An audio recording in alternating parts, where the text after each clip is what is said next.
Dirty Water Sports, I'm Mike Grinnell alongside Jay Kenney here live at the greatest bar in Boston, 260 Friend Street. Come on down. We are streaming live on dirtywatermedia.com for the next hour.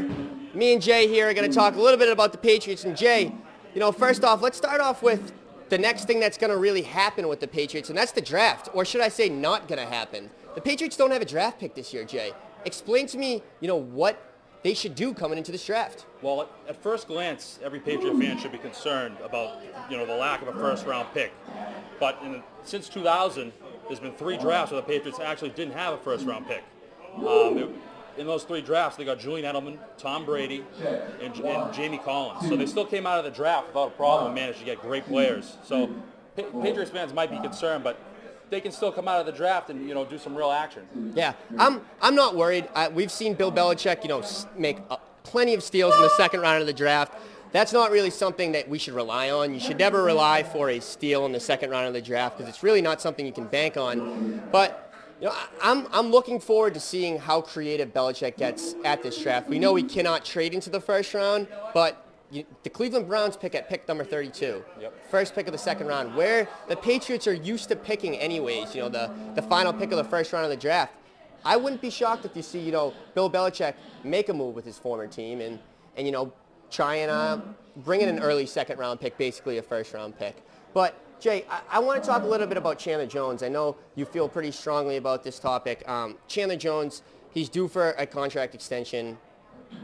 A lot of people feel that we should trade him. I'm one that's in that category. I've always felt that Chandler Jones is one that is very, very inconsistent. He's there against Jacksonville. He's there against Buffalo. He's there against the Oakland Raiders. But he was absolutely invisible against Denver. He was absolutely invisible against, the Seattle Seahawks in the Super Bowl last year. This guy doesn't come to play in the big game. So, Jay, let me ask you, what do you do with Chandler Jones? Well, Chandler Jones it's a very complicated situation. You have a guy who's a fantastic player. He has all the physical attributes that you think would lead to just an all-star, an all-pro type of player. But he's been inconsistent time in New England. And, with the likes of the contracts coming up with Jamie Collins, Donta Hightower, Butler, it's just signing Chandler Jones will be difficult, and I think the best option for the Patriots in the long run would probably be to trade Chandler Jones or look for elsewhere because they could find another DN to play alongside Ninkovich other than Chandler Jones. And with his inconsistency, it just concerns me in the long term. Have we seen him peak already last year? Will he get better, or what's he going to do in the future in the long run? Look, you have 4 guys here that you need to lock up with long-term extensions. 4 young guys here you need to lock up. You have Malcolm Butler. You have Jamie Collins, you have Donta Hightower, and then you have a guy like Chandler Jones. Now, how I order these, I think first and foremost, you need to lock up Malcolm Butler. And I feel that way because he's a restricted free agent this year. It's easy, it's quick, you can get it done fast. To lock up him. Second, I think this one's pretty obvious. You look at Jamie Collins. Jamie Collins is a one-of-a-kind linebacker. He's a one-of-a-kind defensive player in the NFL. You don't see many players like him at all. Frankly, I put Collins ahead of Donta Hightower, but not by much. Well, it's all timing in terms of signing these contracts. Signing Butler right now might lead to a more favorable contract for the Patriots in the long term.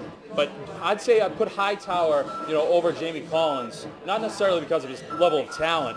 It's just the fact that he's a leader of the defense. He's a guy who goes out there and he takes the place of Gerard Mayo. He's the future leader of the defense. Jamie Collins is a player they can't afford to lose. He can do everything. He can cover. He can run stop. He's mobile. He gets after the quarterback. He's a one-of-a-kind type of player, like you mentioned. He's definitely a player they need to keep. Jay, real quick, I haven't got the opportunity to talk to you about this topic. Last week we saw an article released by the New York Daily News regarding Peyton Manning and a sexual assault that happened in 1996 at the University of Tennessee. We went on to see things like, Peyton Manning and his father Archie writing a book and, giving the poor girl a bad name in the book, trashing her in their book. How do you feel? I know this is it's a very broad question to ask, but how do you feel? Has your view on Peyton Manning changed? And do you think going forward that this is something that's just going to be forgotten about? Because I had Michael McCann of Sports Illustrated on on my other show, and he thinks this is something that's going to go away in the next few days. I don't feel that way, Jay. I think this is something that's going to last a long time. Well, it's not something that necessarily people will forget. It's just about the timing. It happened so long ago. It happened when he was in school and college. Peyton Manning, my opinion of him as a player is not going to change in the long term. But definitely his reputation is skewed in my mind. And then I read this week that ESPN was planning to bring him on as an insider and a reporter and someone who's going to work their desk. It's just a little concerning to me that ESPN's willing to take on someone like Peyton Manning when he has things like that on the media. Whoa, Jay! Do you watch Monday Night Football? Do you see Ray Lewis sitting there every night? Yeah.